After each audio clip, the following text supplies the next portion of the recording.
I'll recognize the distinguished gentlelady from South Bend. My condolences on the national championship game, but we welcome you here today.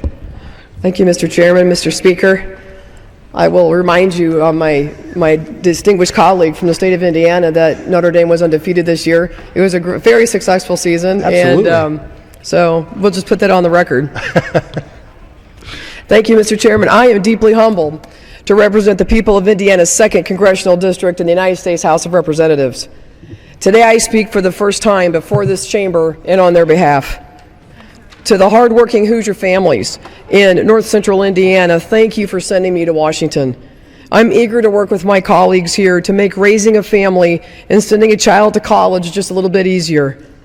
To the small business owners in South Bend to Plymouth, please know that each day I will work tirelessly to strengthen the economy so you can employ those who want to work within our community. To the senior citizens between LaPorte and Peru, you can count on my support to restore the American dream and ensure that America's best days are not behind her in the past, who want to work, who absolutely want to put our future and our future generations on a solid concrete path.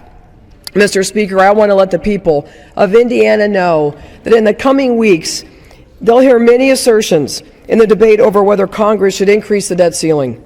The people of Indiana deserve to hear the truth. The entire nation deserves to hear the truth. The truth is that even as I speak, our national debt is spiraling out of control towards $16.5 trillion. The truth is that the United States has not run one, not two, not three, but 4 consecutive trillion-dollar budget deficits.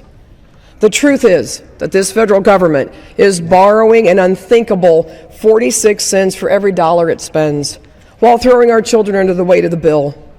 The truth is that the share of the national debt for every family in Indiana is a staggering $143,190. For every Hoosier, it's $52,737. The truth, Mr. Speaker, is that it's time for us to stop spending money we simply do not have. Admiral Mike Mullen, former chairman of the Joint Chiefs of Staff, has warned us. He said, and I quote, "The single biggest threat to our national security is our debt. In order to get our debt under control, we first must completely take care of our spending. As families in Indiana's 2nd District, and all across the nation, we have to prioritize spending, we have to create budgets and live within our means. So should this Congress of the United States. Each day that we delay getting our fiscal house in order, we threaten the safety and well-being of those we love and care about the most.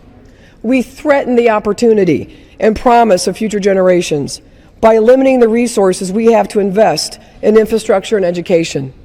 Mr. Speaker, as I said earlier, the truth is that it's time for us to stop spending money we simply do not have. As big as our national debt may be, Americans have always been able to come together and solve big problems.